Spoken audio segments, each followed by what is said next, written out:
Riding quality जो है almost same होती है, बट इसका जो टॉर्क भाई साहब ने जैसे बताया कि ज़्यादा है, तो इसमें थोड़ा सा आप लोगों को लगेगा, जैसे मुझे भी आज लगा कि इसकी पावर थोड़ी सी ज़्यादा है। मतलब मैं इसकी जब लंबे ट्रिप पे आता हूँ, मैं रेंज इसकी कंसिडर करता हूँ 220 पे मेरे को रुकना है और मेरे को कहीं पे चार्ज करनी है। स्टिल ये गाड़ी ना महिंद्रा बेच रहा है भाई आज के टाइम पे, और भर भर के इस पे डिस्काउंट चल रहे हैं। मैक्सिमम इसमें 40 किलोवाट था, नेक्सॉन थी 45। हाँ पर नेक्सॉन सब 4 मीटर थी।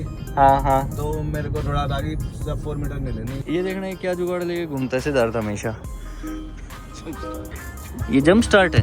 बैटरी का टाटा में पता है 1-1.5 साल में बदलनी पड़ती है, जितना मेरे को आइडिया। जितनी भी नई गाड़ियाँ देते हैं पता नहीं बैटरी कैसी देते हैं।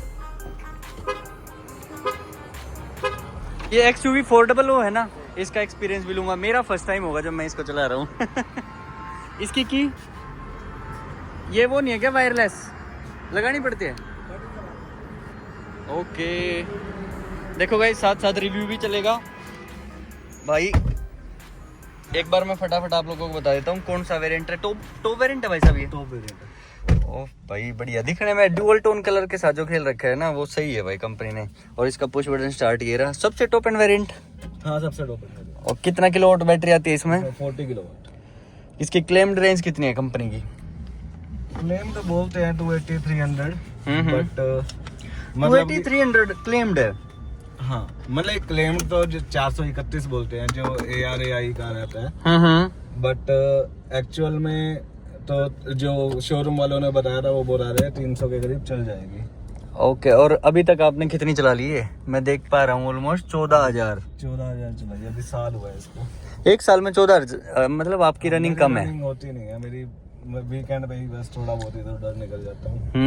अदरवाइज इसकी पावर एंड टॉर्क कितना है कुछ पता है? 310 Nm का इसमें टॉर्क है इसमें 310 Nm टॉर्क है और पावर 158 है शायद। अच्छा मेरी में 148 है टाटा कर्व टीवी में, और 215 Nm का टॉर्क है। नहीं टॉर्क इसमें आ रहा है। अभी देखते हैं गाइस चलने में कैसी है। 310 Nm 315 Nm बताया आपने टॉर्क इसका? 310 Nm टॉर्क कैसे फील होएगा, लेट्स सी। और अपने साथ एक और भाई हैं। हेलो भाई, कैसे हो? बढ़िया। कौन सी क्लास में हो? मैं अभी 11th में हूँ। ये गाड़ी कैसी लगती है आपको? बढ़िया है। ओके आपकी खुद की गाड़ी है इसलिए बढ़िया बोल रहे हो क्या? ओके चलो, मैं वैसे ये ओनरशिप रिव्यू जैसा ही हो जाएगा। अगर मैं ज़्यादा क्वेश्चन पूछ लूँगा भाई साहब से, वैसा नहीं करते हैं, बस मैं अपना एक्सपीरियंस से शेयर करता हूँ। देखो भाई महिंद्रा की गाड़ियाँ थोड़ा सा डिफरेंट कब फील होती हैं, जब ना बड़ी स्ट्रॉन्ग सी फील होएगी। जैसे मेरी वाली गाड़ी में कुछ टाइम के बाद थोड़ी सी आवाज़ शुरू होगी, जैसे मैंने लास्ट वीडियोस में आप लोगों को शेयर किया था कि उसमें आवाज़ें हैं भाई, कैबिन नॉइज़ हैं। अब मुझे बेसिकली वही चेक करना होता है एज एन ईवी ओनर के भाई दूसरे वाली गाड़ियाँ कैसी हैं। मतलब मुझे भी तो कंपटीशन सा दिख रहा है ना, क्योंकि इसका जो प्राइस सेगमेंट है ऑलमोस्ट टॉप वेरिएंट का 18 लाख के आसपास का होगा भाई साहब। ये इसका पहले तो 21 लाख था ये सेम वेरिएंट। हाँ पर जब मैंने लिया तब तो काफी ड्रॉप हो गया था। मैंने इसको ऑन रोड 15.5 में लिया। 15.5 में 15.5 40 किलोवाट के आसपास की बैटरी आ गई। 40 किलोवाट की बैटरी आ गई और मतलब कि एडास नहीं है, बाकी तो सब कुछ है इसमें। सनरूफ वगैरह है, क्रूज wireless कंट्रोल। charger, मतलब कि जो जरूरत के फीचर है वो सारे हैं। अभी फन मोड है इसका, ये हो गया फास्ट। ओके और ये fearless। अब इसमें 310 Nm आपको डोर ओ भाई का फील आ जाएगा। सही बात है। इसमें मुझे क्यों लग रहा है कि इसमें ज्यादा है मेरी वाली गाड़ी से? तो 310 Nm है ना, आपकी गाड़ी में बोल रहे हो शायद 215 230 है। सही में ज्यादा फील हो रहा है। और इसका ब्रेकिंग देखते हैं भाई, 190 की स्पीड थी। और जैसे इसमें एक तो कैबिन नॉइज अभी तक नहीं आई है। खैर 14,000 किलोमीटर चलाई है आपने। जिस दिन आप 40,000 किलोमीटर चलाओगे उस दिन बताना मुझे कॉल करके। टाटा महिंद्रा में थोड़ा इशू ये तो रहता ही है कि थोड़ा चलने के बाद थोड़ा सा देखना पड़ता है इनका सिस्टम। हालांकि देख लो मैं टाटा ओनर हूँ, बट मैं फिर भी इसकी तारीफ इसलिए कर रहा हूँ। टियागो थी मैंने 7-8 साल रखी है। उसमें आवाज जो होती है ना, सही बताओ? इतनी खैर नहीं मेरे को फील हुई, क्योंकि मैं बहुत ही लाइट, मैं ऐसे रफ गाड़ी चलाता नहीं हूँ, मैं बहुत नॉर्मली चलाता हूँ गाड़ी। तो ऐसी मेरे को तो कोई दिक्कत आई नहीं। जो टाटा का नाम जैसे बदनाम है ना, वैसा मेरे को लगा नहीं। सर्विस सेंटर भी नहीं ले गया मैं तो उसको सर्विस के अलावा। सीरियसली? हाँ बस टायर मैंने चेंज करवाए थे, वो बाहर से टायर थोड़े जल्दी हो जाते हैं। और बैटरी का टाटा में पता है 1-1.5 साल में बदलनी पड़ती है, जितना मेरे को आइडिया। जितनी भी नई गाड़ियाँ देते हैं पता नहीं बैटरी कैसी देते हैं। जो 40 जो छोटे वाली बैटरी होती है इनकी स्टार्ट वाली, वो चेंज करनी पड़ती है 1.5-2 साल के अंदर। ओके अच्छा एक और चीज़ बताओ, जैसे ये तो टॉप एंड वेरिएंट था, मेरे वाली में 7.2 किलोवाट का वो चार्जर है, फ्री दिया था कंपनी ने। आप में क्या कौन सा इसके चार्जर साथ मिला? भी फ्री है 7.2 किलोवाट। अच्छा दिया है कंपनी ने। हाँ 2 चार्जर मिले हैं 3.3 का और 7.2 का। 7.2 वाला मैंने हालांकि अभी इंस्टॉल किया नहीं है, तो अभी सोच रखा करूंगा। मेरा 1 साल से आपने इंस्टॉल ही नहीं किया वो? ना, मेरा इसी से काम चल रहा है। मेरी रनिंग कम है, देख रहे हो हाँ, आप, हाँ, 14,000 सही चली बात है है। साल में, तो काम चल रहा है। और अभी मेरी सोसाइटी, जिस तरह मैं ओमेक्स में रहता हूँ, वहाँ पे अभी लोड ही 5 किलोवाट का सेंक्शन है। ओके तो वो इशू है थोड़ा। अभी मीटर हमारे लग रहे हैं गवर्नमेंट वाले, तो मैं सोच रहा हूँ 10 किलोवाट का लोड लूंगा और फिर 7.2 वाला इंस्टॉल करवा लूंगा। बाकी देखो इसमें जैसे ये वाला जो कंसोल है, ये मुझे थोड़ा सा प्रीमियम लग रहा है मेरी वाली गाड़ी से, पता नहीं क्यों। या तो इसका डुअल टोन में एक तो ये ब्लैक और बेज कलर के साथ कॉम्बिनेशन दे दिया शायद, इसलिए। पर बाकी क्या है कि चेंज होता है ना। मैं आपकी गाड़ी में बैठूंगा, मेरे को आपकी प्रीमियम लगेगी। चलो वही दिखाना है, मैं इसलिए तो लेके जा रहा हूँ आपको। जो मैं चाहता हूँ, देखो मैं अपनी गाड़ी की बुराई खुद करूँ, आप मेरी की तारीफ कर देना। लेकिन तो ये रहता ही है। This is collaboration guys. आपके पास तो शायद कर्व डोर टीवी है, हाँ और जी। 45 किलोवाट वाली। हाँ जी वो वाली है मेरी तो ये भी गलती आपसे होगी। बहुत बड़ी गलती है ये तो। यही चीज मेरे को लगती है। पर जब मैंने भी ली तब ऑप्शन थे ही नहीं। देखो ऑप्शन मैक्सिमम इसमें 40 किलोवाट था, नेक्सॉन थी 45, हाँ पर नेक्सॉन सब 4 मीटर थी। हाँ हाँ तो मेरे को थोड़ा था कि सब 4 मीटर नहीं लेनी, तो 4.2 मीटर है मिनिमम। ओके तो ओके। मैंने अच्छा ये ये नेक्सॉन से चीज़ थोड़ी सी बड़ी है ये, हाँ, मतलब कि Size wise? 200। चलो मैं आप ना आज ना आप लोगों को दिखाता हूँ मैं कर्व में, और नेक्सॉन और इसको एक्सयूवी फोर्डेबल के साथ साथ खड़े करूंगा, और फिर कर्व को साथ में खड़ी करूंगा, और मैं ये दिखाता हूँ आप लोगों को सेम इसी वीडियो में कि मैंने क्या गलती कर दी उसमें। और एक और चीज़ मैं शेयर करता हूँ, शायद आज तक मैंने कभी शेयर नहीं करा किसी और के चैनल पे भी ना अपने पे। मेरे पास ऑप्शन था भाई 55 लेने का, और मुझे ना बड़े स्ट्रिक्टली वे में बोला था टाटा वालों ने भी कि 55 ले लो भाई साहब, 55 ले लो, क्योंकि ना उसकी ज़रूरत पड़ेगी, क्योंकि ना कुछ टाइम के बाद बैटरी डिग्रेड भी होती है, आप मान लो। और एक तो ये टाटा वालों ने बोल दिया, एक ऐसे ही रैंडमली जिस दिन मुझे गाड़ी लेनी थी, लेनी थी ना अपनी गाड़ी की, उससे एक रात पहले की बात है, कोई रैंडम बंदा मुझे मिला, कर्व 55 थी, उसके पास कंप्लीट एम्पावर्ड प्लस था, 55 वाला ही था, सबसे टॉप एंड वेरिएंट। उसने मुझे बोला सचिन कितने का बजट है, मैंने बता दिया इतने का, तो बोला सचिन कुछ भी हो जाए 55 लेना, उससे कम नहीं लेना। लेकिन दिमाग में एक फितूर था भाई साहब कि नहीं हमारे घर तो एक विंडसर है। ये चीज ना हाँ। इलेक्ट्रिक गाड़ी 4-5 महीने चलाने के बाद समझ में आती है, बैटरी Seriously। डिग्रेड हो या ना हो, बट बंदा यही समझता है कि थोड़े ज्यादा किलोवाट वाला वेरिएंट हाँ। लेता तो थोड़ा सा मेरे को और कॉन्फिडेंस रहता लंबे ट्रिप में जाने में। वही मेरा दिमाग का फितूर वही कि विंडसर 250 चलती है, तो मेरे वाली 300 चल जाएगी तो मजे आ जाएंगे। वो 300 ही चलती है, और वो 300 मुझे इतना कैपेबल लगता ही नहीं।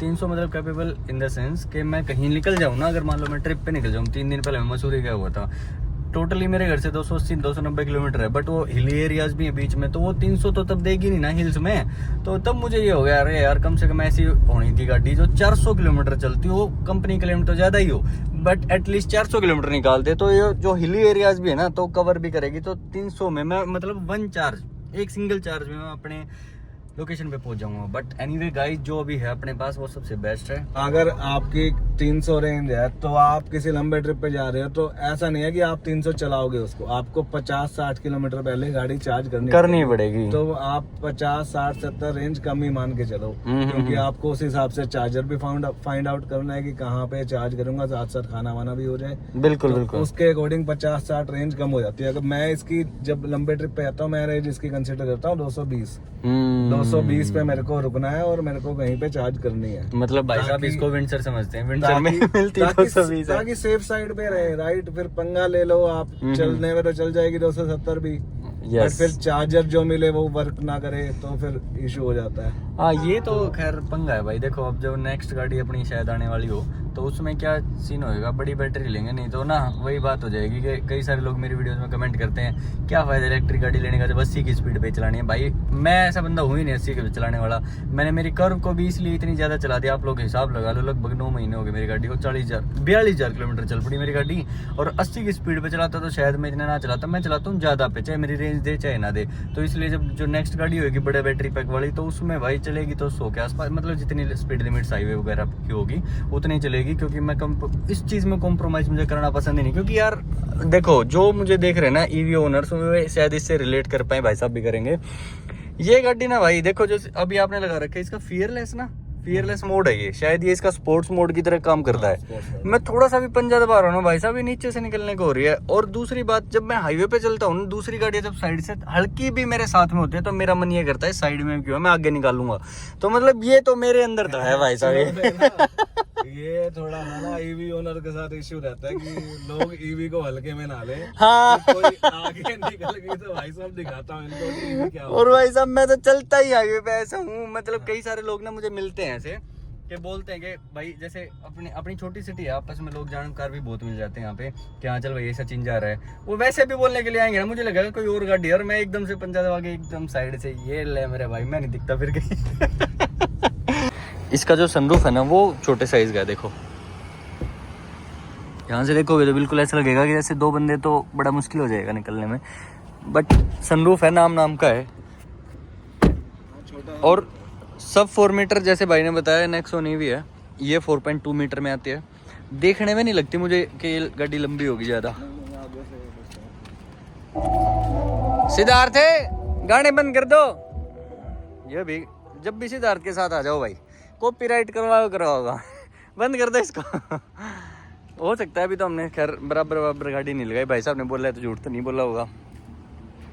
ये देख लो कुछ बाहर का लुक है इसके XUV 400 के, ऑटो हेडलैम्प्स वगैरह, ऑटो रेंज सेंसिंग वाइपर्स, बस एडास नहीं है ऑलमोस्ट, और सारी चीज़ें हैं। और HR12 एक तीसरी आने वाली है ही बस, और क्या ही फीचर बताए भाई, हमने ऑलमोस्ट कर ही लिया। सिद्धार्थ एक बार इस साइड आना भाई। सिद्धार्थ कैमरे के आगे नहीं होगा, आ जाओ एक बार। ये क्यों नहीं ली ये वाली गाड़ी जब बोले नहीं थी जब? क्योंकि उस पर मूंछ का लोगो नहीं था। उस पे मुझ का लोगों तो बाद में लगवाया है ना। ये ऐसे ओनर नहीं चाहिए भाई। मूंछ देख के जज करते हैं। का बूट स्पेस और चेक करवाना, जैसे नेक्सॉन में तो है, मुझे आइडिया कितना है, नेक्सॉन भी साथ साथ खड़ी है। सिद्धार्थ भाई इसकी बूट गेट ओपन करना। ये देखो भाई, ये तो XUV 400 का हो गया, जिसमें ऑलमोस्ट इतना सा स्पेस है। स्क्रीन पे मैं दिखा भी दूंगा कितना होता है टोटल। और इसका जो है नेक्सॉन का ये इतना होगा। क्या कुछ ज़्यादा किस में लगा, एक बार आप लोग ही बताओ देख के। 400 450 के करीब है, 450 के आसपास है। 440। अच्छा, फिर तो 500 का है कर में, और इसमें तो मुझे लगता है कम ही होगा, 350 के आसपास लग रहा है इसमें ना, देखने में भी ये कम लग रहा है। ये देखना है क्या जुगाड़ लेके घूमता है सिद्धार्थ हमेशा। ये जंप स्टार्ट है, करंट तो नहीं मार देगा। देखो ये कुछ है इसके बूट स्पेस और रियर स्पेस, एक बार मैं दिखाता हूँ मैं खुद बैठ के। हाँ भाई, यहाँ से पता चल रहा है कि नेक्सॉन और कर्व से ज़्यादा स्पेस है इसके रियर सीट्स में। मतलब कि मैं बैठा भी ऐसे हूँ कि मेरा हेड स्पेस भी मुझे इनफ मिल रहा है, और दूसरा मेरा leg room, knee room, under Thai spot is less, मतलब है ही नहीं, मेरी आधी टांग बाहर है। ये ठीक है, मतलब स्पेस वाइज मुझे लगता है कि मेरे वाली से थोड़ा सा एयरी सा फील होएगा आप लोगों को इस वाली गाड़ी में। इसका बूट स्पेस भी अभी खुला हुआ है, बूट गेट भी खुला हुआ है, तो चलते हैं। और म्यूजिक सिस्टम भी मैं चेक करवा तो दूँ यार, बट कॉपीराइट का इशू ज़्यादा आता है तो इसलिए करवाएंगे नहीं। तो अब दोनों गाड़ियों का एक बार मैं ना ये बंद कर देता हूँ। ये कंपैरिजन मैं आप लोगों को बताऊँ क्यों बता रहा हूँ, स्टिल ये गाड़ी ना महिंद्रा बेच रहा है भाई आज के टाइम पे, और भर के इस पे डिस्काउंट चल रहे हैं। और टाटा की नेक्सॉन तो एक अलग ही प्रोडक्ट है, एक टाइम पे तो इसने पूरा टाटा को अकेले ने उठा रखा था। तो आप लोग ना कंफ्यूज मत हो कि ऑलमोस्ट सेम प्राइस में कौन सी गाड़ी लें इनमें से। इसमें आज तक 40 किलोवाट की बैटरी आती है, मैक्सिमम उसमें 45 की आ जाएगी। जितने का इसका टॉप एंड वेरिएंट है जिसमें आपको भर के फीचर मिल जाएंगे, उसका टॉप एंड वेरिएंट ऑलमोस्ट 18 साढ़े 18 लाख के आसपास मिलेगा आपको। अब तो उसमें एडास भी आने लग गया है, इसमें शायद एडास अभी तक आया नहीं है, ठीक है। ये ऑलमोस्ट इन दोनों गाड़ियों का कंपैरिजन हो गया। उसके ओनर से आप शायद मेरे चैनल पे पहले किसी एक दो वीडियो में मिल चुके होंगे, इसके ओनर से मैंने आज आप लोगों को मिलवा दिया। ओनर्स हमेशा अपनी ईवी से सेटिस्फाइड होते ही हैं, तो एज़ यू नो तो ये लोग भी हैं, जैसा आप लोगों ने देख भी लिया। गाड़ी 4.2 मीटर में ये आती है, वो अंडर 4 मीटर है, तो ये कुछ कंपैरिजन है। एयर ही ज़्यादा इसका कैबिन स्पेस फील होएगा, उसका नहीं होएगा। राइडिंग क्वालिटी जो है ऑलमोस्ट सेम होती है, बट इसका जो टॉर्क भाई साहब ने जैसे बताया कि ज़्यादा है, तो इसमें थोड़ा सा आप लोगों को लगेगा, जैसे मुझे भी आज लगा कि इसकी पावर थोड़ी सी ज़्यादा है। उसमें ये होता है कि 148 bhp है और ऑलमोस्ट 200-215 Nm का कुछ टॉर्क होता है, ठीक है। तो गाइज ये कुछ इसका कंपैरिजन सा था, थोड़ा बहुत आपको जो डिटेल्स पता होनी चाहिए वो आपको पता लगेगी। कैसी लगी आपको ये वीडियो, इसलिए मैंने बनाई ताकि आप लोगों को छोटा सा कंपैरिजन सा पता चल सके। So guys thank you so much for watching my video till the end. Channel पे नए हो तो लाइक एंड सब्सक्राइब रहना गाइज। Bye bye.